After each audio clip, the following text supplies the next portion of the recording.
les procédures qui ont été définies assurer assuraient davantage de stabilité. Donc, donc pour l'ensemble des acteurs du marché, vous avez la capacité à rendre compte de facteurs de variabilité naturelle ou d'incertitude scientifique. Il peut y avoir différents objectifs en termes de gestion que vous pouvez ainsi gérer de façon équilibrée en faisant des arbitrages entre différents objectifs, optimiser la santé, bien sûr, de la population de poissons, tout en optimisant également donc les pêches. Et vous avez la capacité donc à appliquer à partir de ces différentes formules des conseils d'ordre scientifique à éviter donc des négociations qui sont souvent coûteuses et qui revêtent un caractère politique marqué. Et vous avez la capacité à gérer de façon réactive, efficace, tout en assurant à la fois donc la santé de la ressource. Vous pouvez, si les stocks baissent, euh, adapter le niveau des captures ou des prises et en même temps donc œuvrer à la profitabilité du secteur. Et ces outils peuvent être mis en œuvre dans des contextes de pêche où il y a une abondance ou une rareté des données. Vous pouvez également donc mettre en œuvre l'approche de précaution telle qu'elle a été définie par l'accord sur les stocks de poissons, l'UNFSA, ou encore le MSC, le Conseil pour la bonne gestion des mers.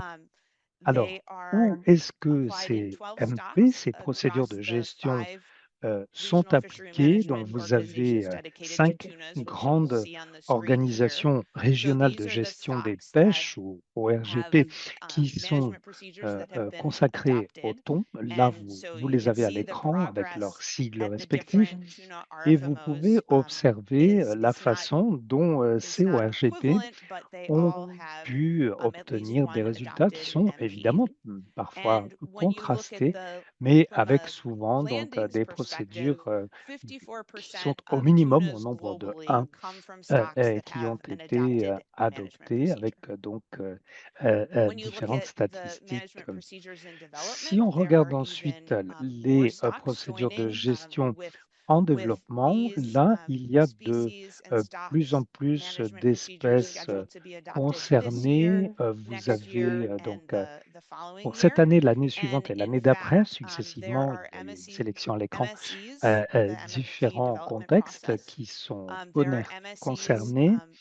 Et puis, il y a des procédures de développement des ESG, donc des évaluations de la stratégie de gestion, qui sont en cours à environ 23 grands ensembles donc, de stocks de thon. Et nous travaillons à l'initiative All Tunas 2028 que vous voyez en bas et à gauche, visant donc à ce que à la fin de 2028, tous les stocks de thon soient concernés par ces ESG.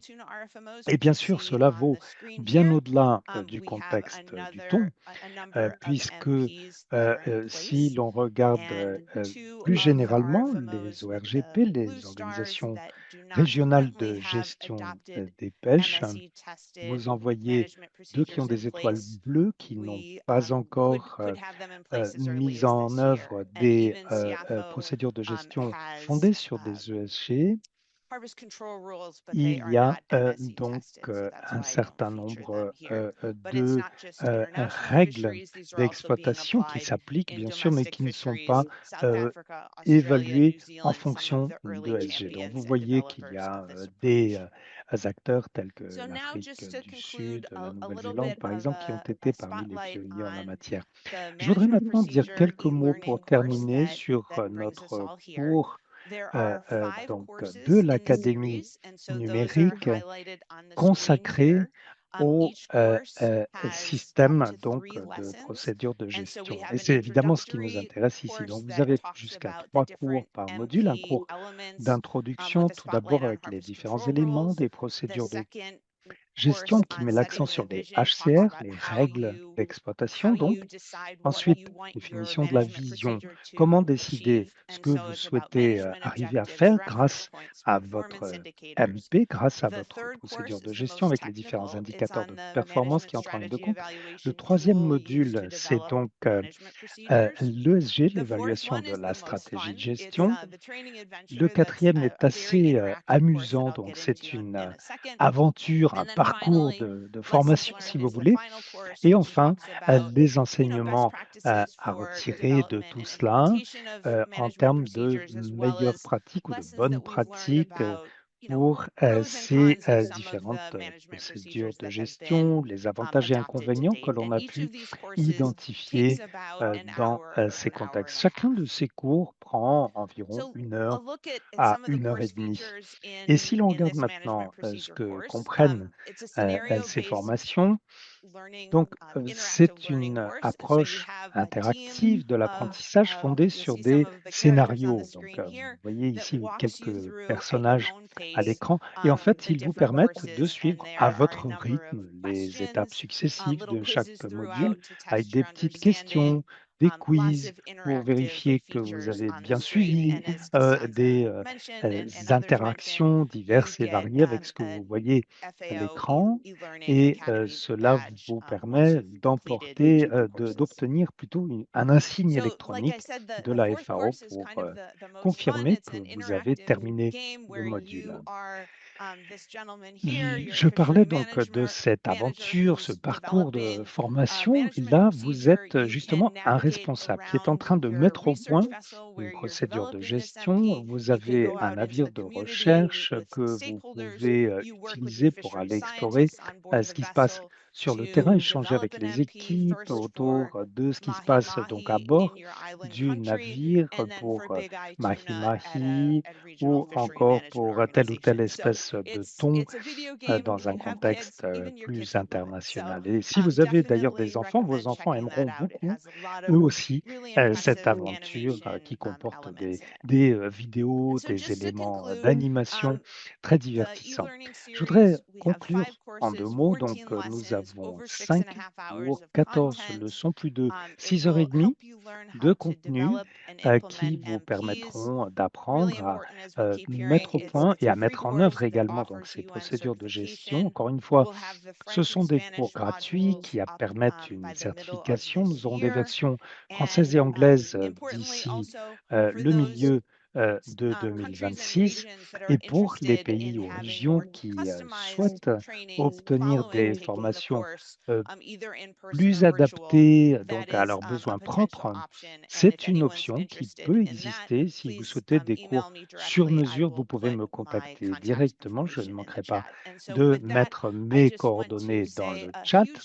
Je voudrais terminer en remerciant du fond du cœur l'équipe qui, à travers le monde, nous a aidés à élaborer et à mettre au point ces formations. J'ai eu énormément de plaisir à travailler avec vous tous et toutes et j'espère que vous êtes aussi fiers que moi de ce cours dans sa forme définitive. Et je rends la parole maintenant à Deirdre. Merci. Merci beaucoup pour cette présentation sur le fond et sur le cours.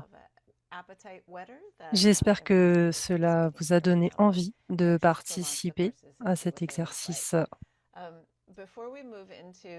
Alors, avant de passer à notre panel de discussion, nous allons organiser un deuxième sondage qui s'intéresse à l'expérience des participants du webinaire avec les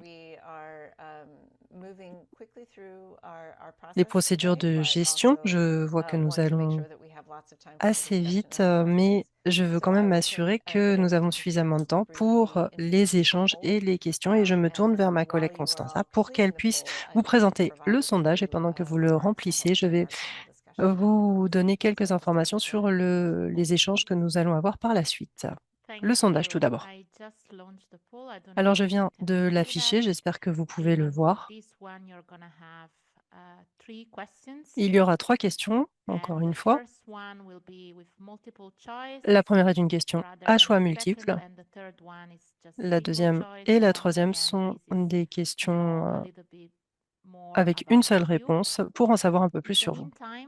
Et en attendant, j'en profite pour répondre à un message que nous avons reçu dans le chat. Oui, le webinaire est enregistré. Nous allons partager avec vous les présentations PowerPoint de Shana et de moi-même, ainsi que l'enregistrement. Donc, ne vous inquiétez pas. Vous avez à peu près 1 minute pour répondre à ces 3 questions pour que nous en sachions plus sur vous, pour savoir si vous avez déjà suivi ce cours, certains cours. Si vous ne connaissez pas ces cours, vous êtes vraiment au bon endroit. Alors, pendant que vous remplissez le sondage, je vais vous donner quelques informations sur la suite du webinaire. Nous allons inviter un certain nombre d'experts de différentes organisations avec différentes expériences et de différentes régions pour qu'ils partagent avec nous leur expérience pratique avec les procédures de gestion, ce qu'ils peuvent nous apporter pour nous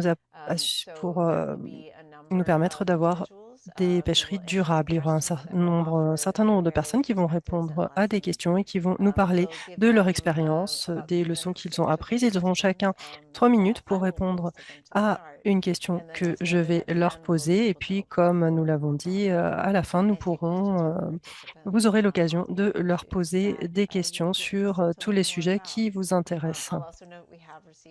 J'ai également noté que nous avons reçu un certain nombre de questions dans la rubrique questions-réponses et nous y répondrons également. En plus de l'enregistrement de ce webinaire et des PowerPoint que nous allons vous envoyer, il y aura également une synthèse ainsi que les réponses aux questions. Et tout cela sera disponible après le webinaire et nous nous assurons que vous recevez toutes les informations nécessaires. Bon, je crois que vous avez eu le temps de répondre au sondage. Nous allons pouvoir le clôturer et regarder ensemble les résultats. Alors, regardons ensemble l'expérience, les types de pêcheries avec lesquels vous travaillez. C'est assez bien distribué. Un certain nombre travaillent principalement avec le thon, certains poissons de fond, petits pélagiques, pêche côtière, petite échelle. Et nous avons également un certain nombre de participants qui ne travaillent pas directement dans le secteur des pêches. Et nous sommes toujours très heureux de sensibiliser de nouvelles personnes. Les participants ont en général une expérience dans le domaine des procédures de gestion, mais pas beaucoup d'expérience. Donc c'est une très bonne chose. C'est une bonne occasion pour vous d'en apprendre plus.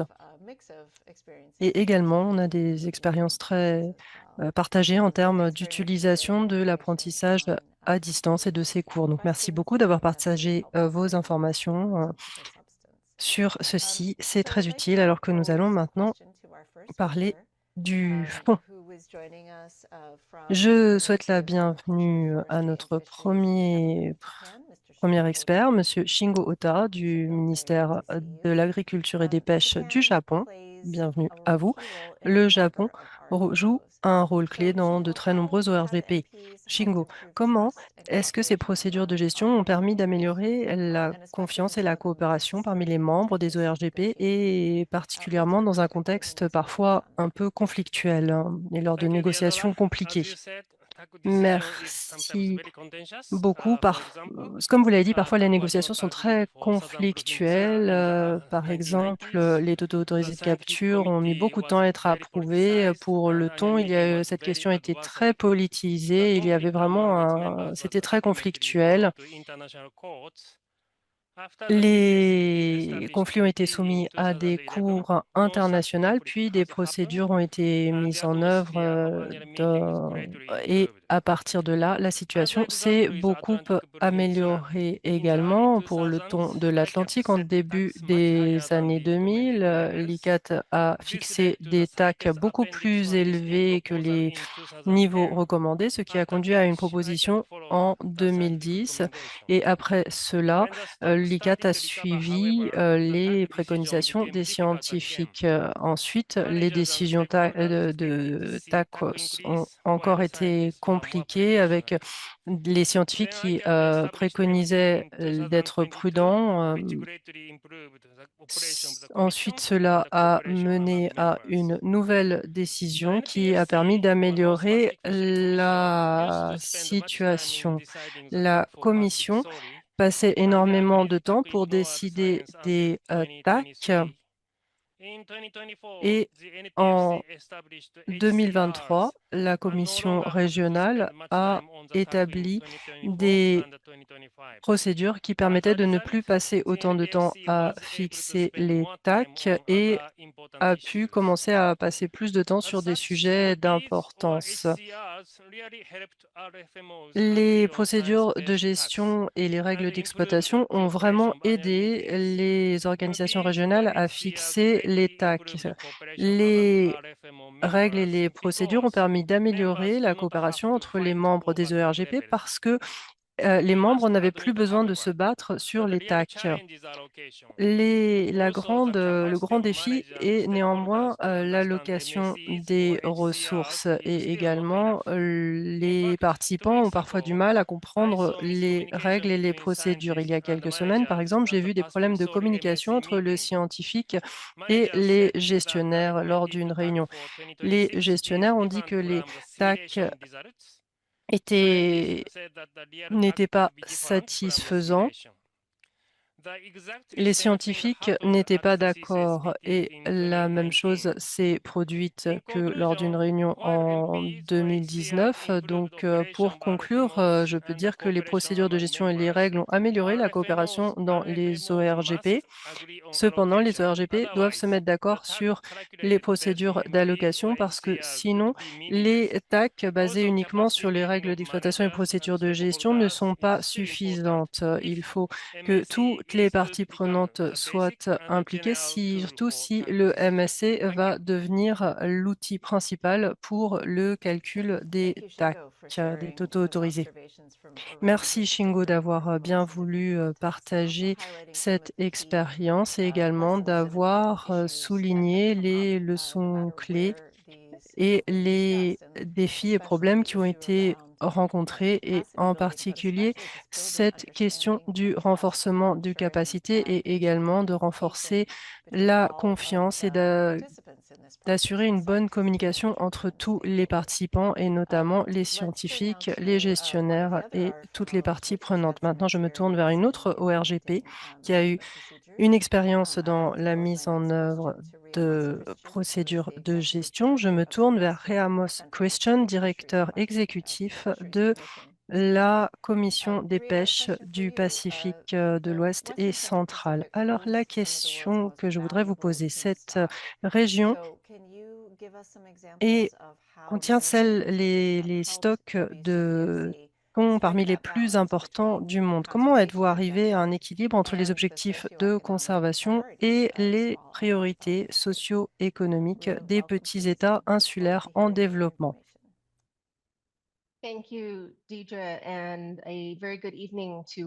Merci beaucoup, Deidre. Et je vous souhaite bonjour à tous depuis le WCPFC en Micronésie. Cet équilibre entre la conservation et les priorités socio-économiques est une priorité dans notre région avec notre procédure pour le skipjack qui a été adoptée en 2022 avec des points de référence et des niveaux acceptables de risque. Et nous avons des procédures de gestion qui permettent de protéger les intérêts socio-économiques en assurant également une stabilité. Par exemple, avec l'équilibre entre les niveaux de pêche et la disponibilité. Lorsque vous suivez ce cours, si vous suivez ce cours, si ce n'est pas déjà fait, vous verrez que les objectifs de gestion sont la première étape pour développer une procédure de gestion. Pour notre commission, le développement de ces objectifs s'est fait grâce à des ateliers qui ont examiné les objectifs de 4 catégories. Les catégories étaient biologiques, économiques, sociales et écosystémiques. L'articulation de ces objectifs de gestion au sein de ces catégories a permis de définir les priorités des petits États insulaires et la prise en compte de ces priorités dans la procédure de gestion adoptée. Le point de référence pour la procédure, qui est structurée en termes biologiques, est faite afin d'atteindre les objectifs pour les PEID en assurant que le niveau fixé et possible permet d'atteindre les niveaux de développement souhaités.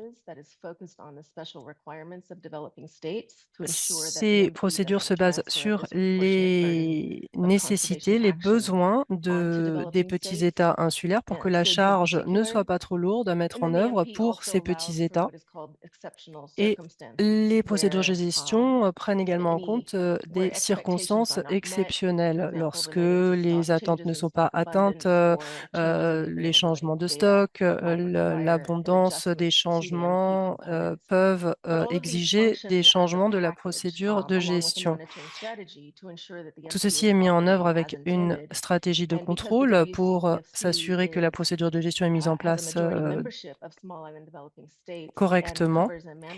Et étant donné que notre organisation couvre une zone composée essentiellement de ZEE, il faut nous assurer que les procédures de gestion respectent les objectifs et les nécessités des petits États insulaires en développement, étant donné la géographie de la région. Merci beaucoup de ce témoignage pour cette région particulière du Pacifique et pour expliquer les choix qui doivent être faits tout en assurant que les besoins et les priorités de tous les participants à la zone de pêche doivent être pris en compte et intégrés lors de la mise en œuvre de procédures de gestion. On a entendu parler du succès de l'application de procédures de gestion pour le thon rouge du Sud et je me trouve maintenant vers Brian Jeffries, qui est l'ancien PDG de l'association pour le Bluefin Tuna, le thon rouge, et le Cost Recovery Committee, qui va nous parler de ce processus. Comme cela a été dit, il s'agit vraiment d'une réussite en termes de procédure de gestion. Du point de vue de l'industrie, quels étaient les bénéfices les plus tangibles pour les parties prenantes grâce à la mise en œuvre de procédures de gestion pour le thon rouge du Sud, économiques, sociaux, opérationnels? Parlez-nous de ces avantages ou bénéfices. Brian.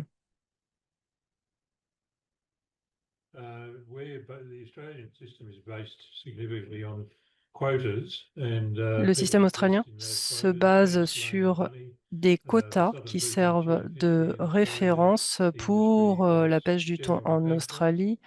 L'industrie était quasiment en faillite et les banques ne voulaient pas prêter de l'argent pour développer la valeur ajoutée, ce que nous avons fait grâce à l'aquaculture. Alors, ce qui est vraiment important, c'est d'impliquer les communautés et d'en les faire bénéficier. C'est très important dans les pays de la zone de l'Indonésie, du Pacifique Ouest, des petits États insulaires, pour que quelqu'un puisse dire: «Je vais investir dans un bateau pour que je puisse rester avec ma famille dans la région pour élever ma famille plutôt que d'émigrer vers l'Australie». Pour vous situer le contexte, la question pour l'Australie, et nous avons convaincu notre gouvernement, c'est que nous avions une influence en tant qu'acteurs dans l'océan Indien et le Pacifique de l'Ouest. Et cette zone dépend complètement des pêches pour le revenu, le développement. Si il y a une instabilité, si nous n'avons pas des stratégies, des règles d'exploitation, à chaque fois qu'il y a un problème, l'impact est énorme. Et cela représente une menace, pas uniquement à cette région, mais à l'Australie également.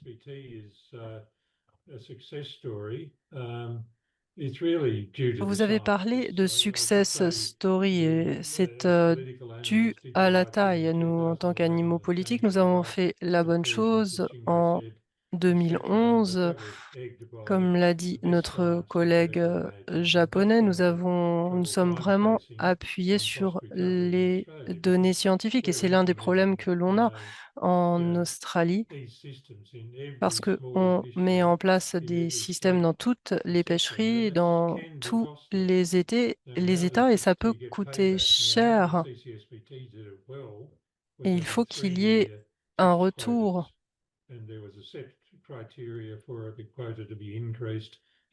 parce que il y avait à une époque des demandes d'augmentation des quotas. Les quotas ont été multipliés par 2 en 10 ans, ce qui peut être un problème pour la durabilité. C'est vraiment, en fait, on a vraiment, effectivement, c'est une success story, mais on a également eu beaucoup de chance. Et aujourd'hui, c'est le monde qui en profite, le monde entier. Mais là, en Australie, nous sommes toujours préoccupés du coût, parce que quand on veut avoir des données scientifiques de qualité et des, tec- des technologies, l'utilisation de technologies, cela coûte très cher et il faut les payer. Nous les finançons.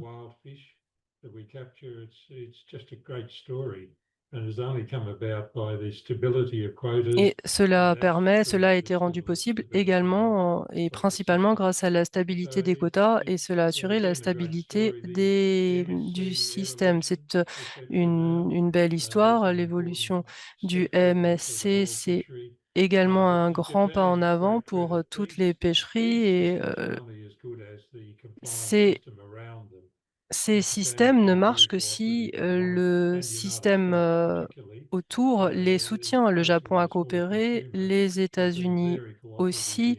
Il y a eu énormément de collaboration. La mise en œuvre de règles à l'importation, des systèmes de contrôle également. C'est vraiment une question très importante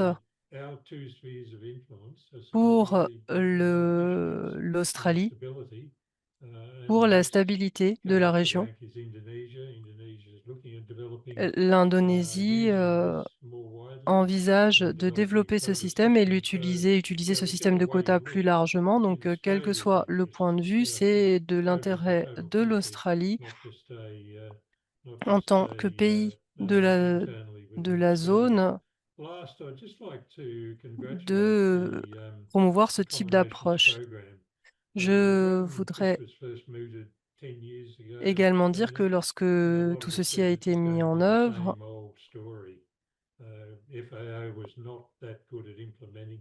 on disait, il y a 10 ans, on disait que la FAO ne mettait pas forcément les politiques en œuvre de manière efficace. Eh bien, ce n'est pas le cas. Ça a été vraiment une véritable réussite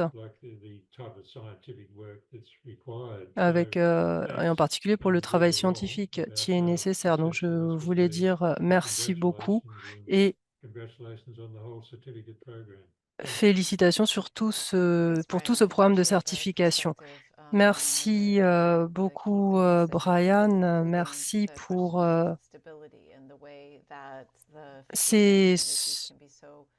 cette présentation qui a expliqué l'importance de ces procédures de gestion, pas uniquement en termes de capture euh, et de prise, mais également pour soutenir une économie régionale et tous les pays d'une région et l'importance de mettre en œuvre des outils qui peuvent assurer la durabilité et la stabilité.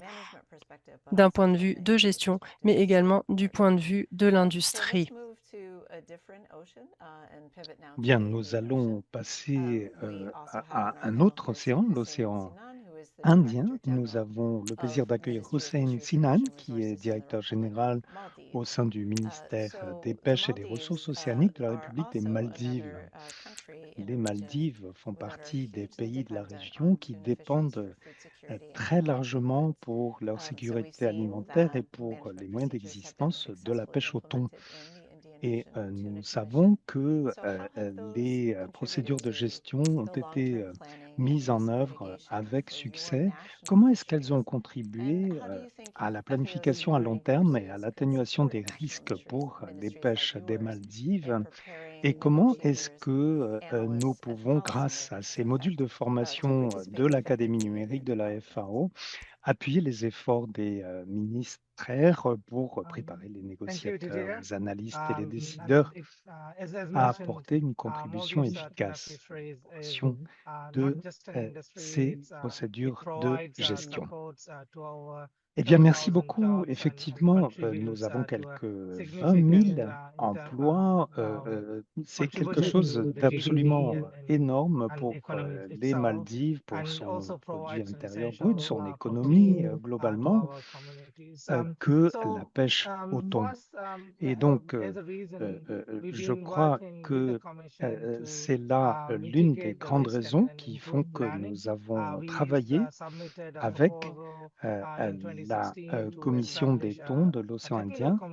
Nous avions en 2015 proposé la création d'un comité technique afin d'échanger avec la direction. Nous avons pu mettre en œuvre donc pour la tonine des procédures donc sur les captures, et nous avons donc en tant que petit État insulaire en développement, tant que PEID, la nécessité d'avoir des repères clairs, une certaine prévisibilité, ce qui, entre autres, est important pour les investissements. Cela permet également donc de gérer les stocks de façon à ce qu'ils soient en bonne santé globalement pour ce qui est de l'atténuation des risques également et du fait d'avoir des marges de manœuvre par rapport à l'exploitation. Il y a là donc toute une série d'objectifs qui ont découlé de cette mise en œuvre de la procédure de gestion. Mais je crois que l'accord qui a été atteint, en fait, n'est qu'une partie de l'obtention de ces résultats. On peut dire que c'est la moitié de la tâche. Il faut ensuite donc, à partir de ce qui a été convenu, et donc de la procédure de gestion qui a fait l'objet d'un accord, pouvoir mettre en œuvre correctement. Et il est très utile donc d'avoir tous les éléments techniques nécessaires à l'issue des négociations. Nous avons toujours à cœur, bien sûr, d'essayer donc de gérer au mieux tous les aspects techniques, qu'il s'agisse de la modélisation, des meilleurs critères à mettre en œuvre. Et c'est à cet égard en particulier que ces nouveaux modules de formation de l'Académie numérique de la FAO auront véritablement un rôle essentiel à jouer, puisque ces modules seront à même de permettre donc aux parties prenantes de se doter des compétences nécessaires. Cela permettra de pallier à certaines lacunes en matière de connaissances et également d'œuvrer à une gouvernance mondiale plus équitable pour les espèces migratoires. Alors, ou pour les grands migrateurs. Je voudrais, pour terminer, dire que la gestion durable de ces ressources est absolument essentielle et je vous remercie de votre attention. Merci beaucoup à vous, Monsieur Sinan, d'avoir donc mis l'accent sur le rôle essentiel de ces procédures de gestion, un outil extrêmement efficace pour préparer, élaborer un certain nombre de mesures de gestion des pêches, définir les captures, même si évidemment il ne s'agit pas d'une baguette magique qui permettrait de résoudre l'ensemble des problèmes. C'est quand même un élément essentiel pour permettre la résolution d'un certain nombre de questions qui autrement auraient également posé problème, ce qui permet donc aux négociations politiques de se concentrer sur les autres problématiques restant à régler. Alors, dans les différentes contributions, nous avons beaucoup entendu parler du rôle des sciences et de ces fondements scientifiques solides que peuvent proposer les procédures de gestion. Je voudrais maintenant me tourner vers Hilario Murua, qui est scientifique principal à l'ISSF. Donc, l'ISSF étant la Fondation internationale pour la viabilité des produits de la mer. Comment est-ce que ces procédures de gestion permettent une gestion plus robuste et la prise en compte des facteurs d'incertitude sur la base de ces fondements scientifiques? Eh bien, merci beaucoup pour ces questions. Je vais essayer de ne pas trop répéter ce que d'autres auraient déjà dit du point de vue de la communauté scientifique. En fait, ces procédures de gestion changent tout dans la gestion des pêches. Nous savons que ces procédures fournissent une structure transparente. Ça ressemble un petit peu à ce qui se passe quand vous êtes au volant d'une voiture, s'agissant donc des conditions météorologiques, du temps qu'il fait, du niveau de congestion des routes. Vous n'avez pas la main, vous ne savez pas ce qui va se passer et grâce à la procédure de gestion, en fait, vous avez quelque chose qui permet d'avoir des effets positifs qui ressemblent à certains des éléments qui sont plus prévisibles quand on est au volant. Et vous avez donc l'organisation de campagnes d'essais, d'évaluation des performances dans différentes conditions, faisant varier différents paramètres, en regardant ce qu'il en est donc de la biologie marine ou encore de regarder le nombre d'individus de telle ou telle espèce qui varie très largement d'une année à l'autre et la capacité donc à rester en conformité. En fait, c'est une vision d'ensemble qui permet, plutôt que de reposer sur un seul modèle, d'avoir une procédure de gestion qui fait ses preuves et qui donc est digne de confiance à l'épreuve donc de l'expérience.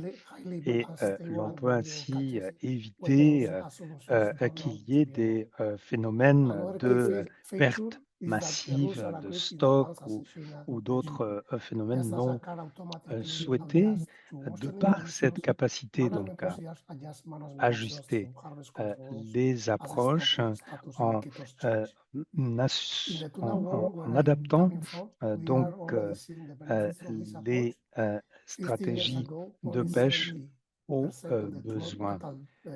Il y a des années de cela, il y avait une petite part des captures de thon qui venaient donc de stocks en bonne santé. Désormais, c'est le cas pour 99% environ des captures. Les procédures de gestion ont joué un rôle particulièrement important. À cet égard, part, il y a donc avec la contribution de la FAO et des différentes organisations régionales de gestion des pêches, cette capacité à bénéficier de tous les éclairages, de toutes les contributions techniques. Et il y a beaucoup de choses à maîtriser sur le plan technique. Les procédures de gestion nous permettent de mieux gérer les facteurs d'incertitude et de pouvoir faire en sorte que la gestion des pêches puisse corriger le tir au fur et à mesure pour obtenir des résultats satisfaisants. Merci beaucoup à vous, Hilario, pour cette présentation, et des interprètes précisent qu'ils avaient quelques difficultés à entendre ce que disait Hilario, mais qu'ils ont fait de leur mieux. Donc, en fait, vous avez souligné que finalement, ce qui compte, c'est de veiller à tenir compte de cet éventail des possibles, des éventualités qui pourraient se présenter dans un contexte océanique, plutôt que de se définir donc un point d'aboutissement et d'espérer que tout ira pour le mieux. Je voudrais me tourner maintenant vers Laura Rodriguez, qui travaille au sein donc du MSC, à savoir le Conseil pour la bonne gestion des mers. Est-ce que vous pourriez nous indiquer ce qui a amené la certification accordée par le MSC à reconnaître de plus en plus ces MP, ces procédures de gestion? Eh bien, merci beaucoup, Deirdre. Je suis ravi donc de pouvoir participer à cette réunion. Merci donc à tous les acteurs pour ce qui a été fait pour permettre donc ces progrès importants. Nous avons toujours eu à cœur au sein donc du MSC, du Marine Stewardship Council, de définir des normes susceptibles d'apporter la preuve qu'il y a une saine gestion, une gestion effective des stocks et qui permettent de les maintenir en bonne santé. Nous avons vu dans le cas du thon à quel point les procédures de gestion ont été critiques pour permettre la durabilité, la conservation à plus long terme de ces espèces. Alors, je ne vais pas reprendre ici ce qui a déjà été expliqué par d'autres, mais les MP nous donnent un cadre particulièrement utile pour pouvoir réagir sur des fondements scientifiques, donc à l'évolution de la situation. Et ce que je voudrais souligner pour ma part, c'est que nous avons vu les normes du Conseil MSC évoluer au fil du temps. Nous avons donc tiré un certain nombre d'enseignements de l'expérience. Le fait d'adopter les HCR, les règles d'exploitation, sur un rythme quinquannuel, des certifications, s'avère parfois problématique. Et si vous avez des règles d'exploitation qui ne sont pas suffisamment fondées en termes d'éléments scientifiques probants, cela peut s'avérer problématique également. Nous avons donc décidé de laisser un peu plus de temps pour l'adoption des stratégies à haut niveau, tout en veillant à rehausser les normes requises en termes de performance, ce qui oblige les acteurs qui souhaitent continuer à faire partie du programme à s'améliorer constamment. Ce sont donc des normes très exigeantes et nous avons vu un certain nombre de jalons importants. L'année dernière, un effort collectif qui a été mené avec l'ensemble des délégués, les conseillers scientifiques, les représentants du secteur, les ONG également qui travaillent dans ce secteur.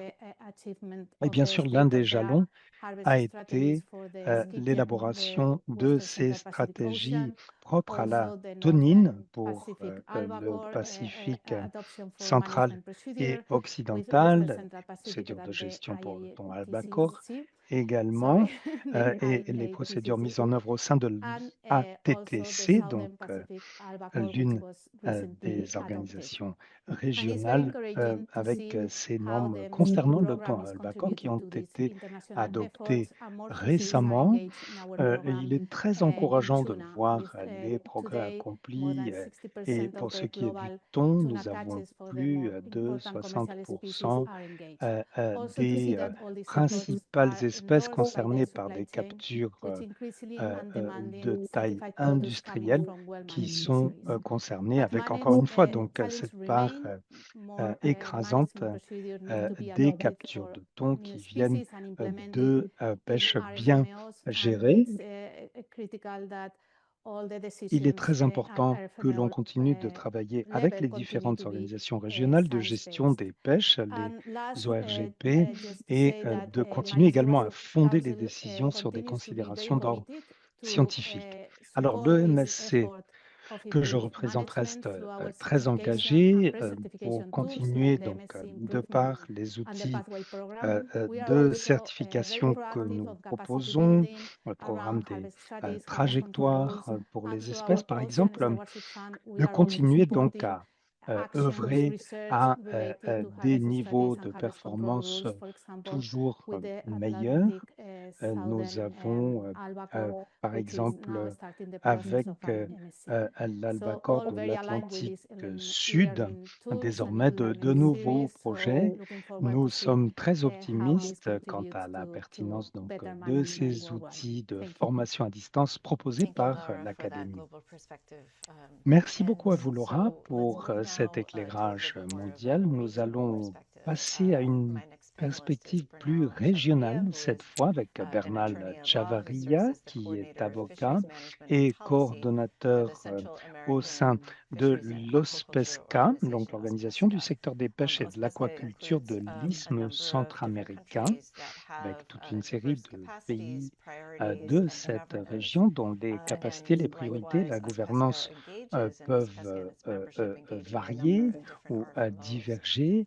Et nous allons donc vous demander, Bernal, à partir de votre expérience avec différentes ORPG, mais également au sein d'OSPESCA, quels sont les principaux défis qui se posent à ceux qui souhaitent essayer d'unifier les efforts malgré les différences entre contextes nationaux et modes d'élaboration des politiques? Eh bien, merci beaucoup, Deirdre. Merci à toutes et à tous et essentiellement à la FAO pour l'organisation de cette réunion et la mise à disposition de ces formations extrêmement importantes pour une région comme la nôtre, donc celle de l'Isthme centra-américain. Nous avons là des questions particulièrement importantes. L'un des principaux défis, finalement, découle du fait que dans le système tel qu'il est conçu, il faut revoir périodiquement les mesures de gestion. Et il a fallu donc se mettre d'accord sur l'idée de fixer par avance des règles communes à tous qui permettraient donc d'œuvrer sur une base commune. Et il faut évidemment tenir compte du fait qu'il y a énormément d'incertitudes de facteurs économiques ou autres qui entrent en ligne de compte et qu'on ne peut pas définir à l'avance. Et donc, à partir de là, nous essayons de voir si les gestionnaires eux-mêmes sont satisfaits ou pas de la procédure de gestion et de sa capacité donc à permettre la réalisation des objectifs à l'avenir. Je crois que l'un des principaux défis, en fait, sur cette base-là, c'est de bien cerner la nature du processus. Nous avions donc des modalités de contrôle des pêches était bien accepté de tous par le passé, mais désormais nous avons ce nouveau système de gouvernance et pour que tout aille pour le mieux, il est essentiel que chacun comprenne bien la différence entre les scientifiques, les gestionnaires et les parties prenantes pour pouvoir aboutir à des compromis équitables en tenant compte des variables socio-économiques avec différents stocks, différentes périodes de temps, différentes pêches qui peuvent être concernées. Il y a autant de facteurs à prendre en compte au moment de la révision des procédures de gestion. On essaye de tenir compte de tout cet éventail d'aspects pour pouvoir s'appuyer sur ce qui se fait de meilleur en termes scientifiques. Et là, il s'agit non seulement des sciences biologiques, mais d'autres disciplines également. Les opportunités les plus prometteuses sont de mieux intégrer les données scientifiques dans le processus et également la mise en place d'un dialogue qui permet d'améliorer la gestion. Et ça, c'est ce qu'il faut intégrer encore plus dans ce processus afin d'améliorer la viabilité des mesures de gestion. Notre région a des contextes très différents, des priorités différentes et à Ospesca, ce que nous avons fait, c'est trouver des points de vue un point de vue commun, car nous avons compris que les pêcheries durables sont ce qui est nécessaire pour au sein de l'ORGP. Nous mettre d'accord sur les mesures, ce n'est pas le problème. Ce qu'il faut, c'est nous assurer que tout ce que l'on met dans les mesures pour l'évaluation, le contrôle est robuste et suffisant. Je pense qu'il faut prendre en compte le fait que le changement prend du temps et qu'il faut convaincre que ce changement est nécessaire et il faut que le processus soit participatif. Et pour aller de l'avant pour cette gestion collaborative des pêcheries.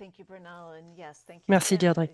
J'espère que j'ai répondu à vos questions. Oui, tout à fait. Nous avons entendu de nombreux points communs entre les différentes interventions, la complexité de ces procédures de gestion, mais également la possibilité d'utiliser ces procédures de gestion pour prendre en compte toutes les complexités et mettre en place des mesures qui peuvent inclure les arbitrages nécessaires, mais uniquement lorsque cela se base sur la confiance, le dialogue et la compréhension mutuelle. Ce sont des sujets qui sont ressortis de quasiment toutes les interventions, quels que soient les contextes.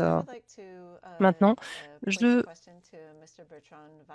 me tourne vers M. Bertrand Van Ling, qui est le directeur général de l'Association des producteurs Satoan en France.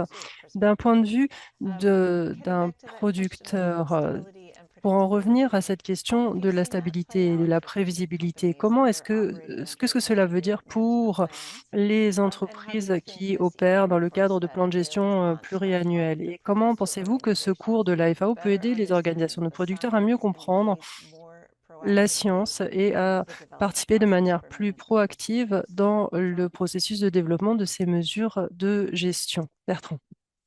Bonjour à tous. Donc aujourd'hui, oui, je suis responsable d'une organisation de producteurs qui est basée dans le sud de la France et qui regroupe plus d'une centaine de navires de pêche. Notre organisation, elle gère environ 80% du quota de thon rouge en Méditerranée française, qui la place au cœur des enjeux de la gouvernance de cette pêcherie. Notre pêcherie de thon rouge à la ligne a été en 2019 puis en 2020 la première pêcherie au monde à avoir une double reconnaissance, la certification MSC et puis l'écolabel français pêche durable. L'existence d'une procédure de gestion robuste, fondée sur la science et inscrite dans un cadre international clair, celui de l'ICCAT, faisait partie intégrante des conditions d'obtention de ces certifications. Aujourd'hui, le maintien de ces reconnaissances repose directement sur la solidité des procédures de gestion mises en œuvre au sein des organisations régionales des pêches, l'ICCAT en l'occurrence. Et pour nous, producteurs, ces procédures apportent une stabilité dans le temps, une prévisibilité économique et une vraie valeur ajoutée tangible tout au long de la chaîne de commercialisation. Tout garantissant l'atteinte des objectifs de gestion durable de la ressource, évidemment. Mais il faut être lucide. Les procédures de gestion sont complexes. Elles sont ni intuitives ni faciles à s'approprier. Et pour les acteurs de terrain comme nous, la formation devient une étape indispensable pour permettre aux organisations de producteurs de comprendre des évaluations scientifiques, les scénarios de gestion et les règles de décision, et de s'engager de manière constructive et crédible dans les procédures des ORGP. Ces outils de formation permettent aux organisations de producteurs de passer d'une posture réactive à une participation éclairée en comprenant les évaluations, des stratégies de gestion, mais aussi les incertitudes et les arbitrages avant que les décisions soient prises. Pour conclure, je dirais que dans un contexte international où la gestion fondée sur la science peut parfois être fragilisée par des considérations de court terme, pour nous, organisations de producteurs, il est essentiel que la communauté scientifique, les gestionnaires, mais aussi l'ensemble de la filière de production et de commercialisation restent pleinement mobilisés pour défendre des décisions transparentes, prévisibles et scientifiquement étayées. C'est à nos yeux et aux miens en tous les cas une condition clé pour la durabilité de nos pêcheries. Merci. Thank you very much for that answer and that perspective, which again Merci beaucoup pour cet avis qui, encore une fois, répète l'importance de l'engagement, du dialogue, de la compréhension entre toutes les parties prenantes, les scientifiques, les gestionnaires pour l'utilisation de ces outils. Et j'en profite pour me tourner maintenant vers Camille Manel, qui est le directeur exécutif de la Commission internationale pour la conservation du thon dans l'Atlantique, l'ICCAT, qui a beaucoup progressé pour mettre en place ces mesures de gestion grâce à un processus de dialogue robuste. Quelles leçons les autres ORGP peuvent-elles tirer du modèle de l'ICCAT de dialogue entre la science et la gestion, et comment est-ce que le cours de la FAO peut permettre de soutenir ce processus? La présidente et la modératrice. En fait, l'ICCAT s'est formellement engagé dans les procédures de gestion depuis 2015 et compte actuellement 7 processus qui sont en cours, donc 4 ont eu à bénéficier d'une procédure de gestion qui a été adoptée formellement. Donc, ces processus ont favorisé un dialogue inclusif, interactif, itératif, transparent et mutuellement informatif entre les scientifiques, les gestionnaires et les autres parties prenantes, comme bien sûr l'exige ce nouveau paradigme de la gestion des pêches. L'ICCAT, qui est l'organisation régionale de gestion des pêches comptant le plus grand nombre de membres, avec 55 parties contractantes et 4 coopérantes, dont 80% sont des États en développement aux ressources limitées, donc a, à travers le développement de ces procédures de gestion, acquis une expérience significative en matière d'échanges constructifs. Ces échanges ont notamment eu lieu dans le cadre de webinaires et de réunions spécifiquement dédiées aux procédures de gestion, organisées au niveau des étapes clés de ces processus.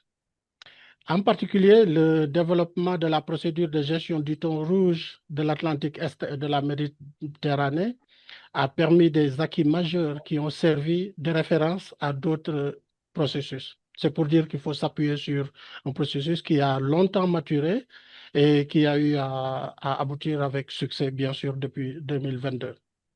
Toutefois, la nécessité de renforcer les capacités en matière de procédure de gestion a été soulignée, d'où un appel en faveur d'une implication accrue des scientifiques issus des États en développement. Je crois que cela a été soulevé tout à l'heure par les deux précédents intervenants.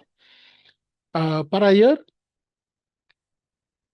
pour accroître l'efficacité de ces processus, il serait souhaitable de renforcer leur préparation en amont des réunions, notamment par le partage des outils, des documents et méthodes telles que développées par l'ICCAT. Nous avons un site dédié au MSI où il y a beaucoup d'outils qui sont proposés et qui sont accessibles, bien sûr. et également ceux proposés par la nouvelle série de formations en ligne sur les procédures de gestion de la FAO, en l'occurrence ce qui nous réunit aujourd'hui. Et à cet égard, cette série de formations en ligne sur les procédures de gestion de la FAO constitue une source importante de ressources pour soutenir et renforcer les échanges entre scientifiques et gestionnaires, et bien sûr au-delà pour les différentes parties prenantes qui interviennent au niveau de ces échanges. L'accessibilité, bien sûr, de ces ressources, bien que disponibles au niveau des sites web, mais représente donc un enjeu majeur pour la réalisation de ces objectifs. Il va sans dire que la disponibilisation de ces ressources uniquement à travers les sites web dédiés ne suffit pas et il va falloir davantage, et comme le fait cette présente réunion, disséminer ces informations, voir comment, de façon plus optimale, ces différents outils qui sont disponibles peuvent être plus facilement accessibles pour davantage renforcer les capacités qui, nous le savons, dans ce processus extrêmement novateur, mais qui demande une technicité particulièrement au niveau de certains segments du développement, nécessite un renforcement des capacités à la hauteur des ambitions et à la hauteur de l'efficacité de cette nouvelle approche de gestion des pêches. Voilà, Madame la Présidente, ce que je voulais partager du côté de l'ICAT. Merci à vous. Merci, Mazel. Pardon me, merci, Manel. And yes, the Merci point beaucoup. about the importance of ensuring Oui, that all these great tools l'importance that they get in the hands of people who need d'expliquer et de souligner oui, effectivement, nous avons tous ces outils, mais il faut nous assurer qu'elles soient disponibles et qu'elles arrivent à ceux qui en ont besoin afin de pouvoir participer à ce processus. Merci d'avoir partagé l'expérience de l'ICAT et je me tourne maintenant vers Rachel Shaw, qui est la directrice pour Pew Charitable Trust. Pew a très longtemps défendu cette gestion durable des pêches. Qu'est-ce qui vous a motivé à investir autant le domaine les procédures de gestion et quel impact ont-elles eu sur le mécanisme de décision dans les ORGP depuis que nous les employons? Yeah, thanks, Deirdre.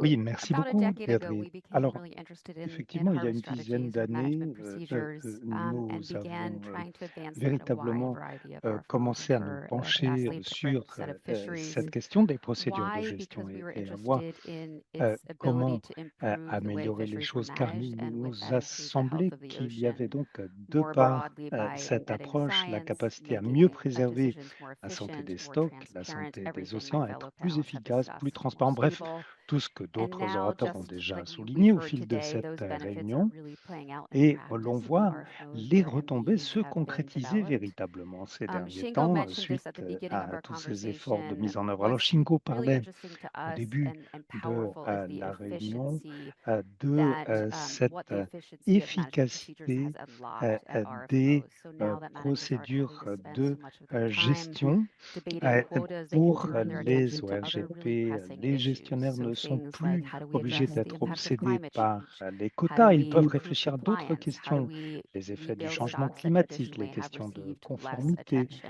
comment In that mieux way, we're seeing s'occuper that de certains MPs stocks aren't qui just improving one traditionnellement ont aspect fait of l'objet de management, they're moins improving the d'attention, whole system et of ainsi la management. capacité à And travailler as we've seen these de benefits façon accrue, améliorée we're à tout seeing un the éventail approach de spread. considérations qui So font Tuna partie RFMOs, as we heard des from Shayna, are responsabilités early adopters du of management gestionnaire. procedures, Nous but avons now vu que les ORGP ont été plus ou moins rapides, selon le cas, pour l'adoption de ces procédures de gestion qui sont désormais de plus en plus largement adoptées.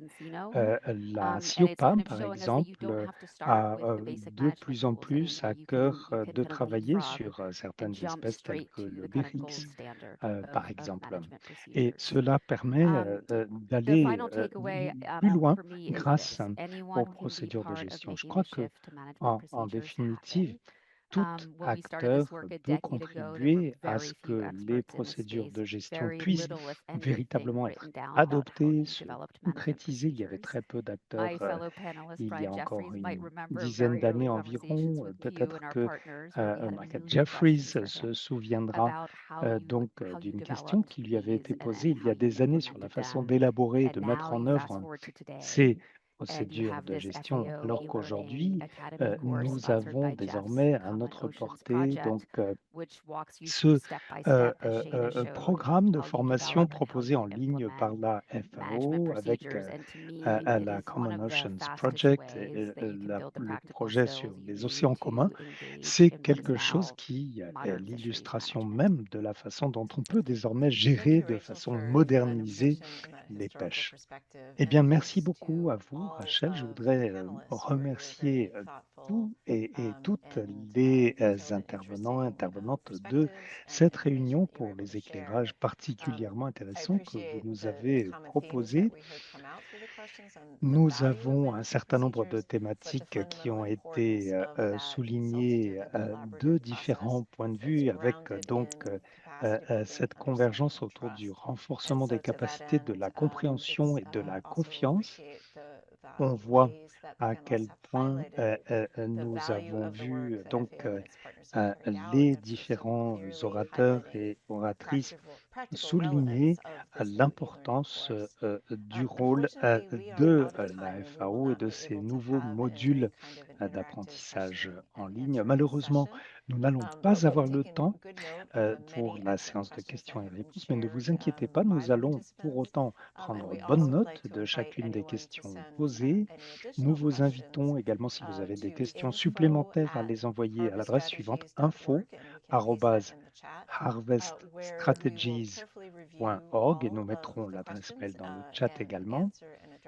Et nous ne manquerons pas de passer en revue les différentes questions et d'y répondre. Encore une fois, un résumé des questions et réponses sera mis à votre disposition, de même que l'enregistrement de ce webinaire sur notre site Internet dans quelques temps. J'aurais beaucoup aimé, bien sûr, que nous ayons plus de temps pour un temps de questions et réponses, pour poser des questions à nos différents experts. Hélas, nous avons épuisé le temps dont nous disposions.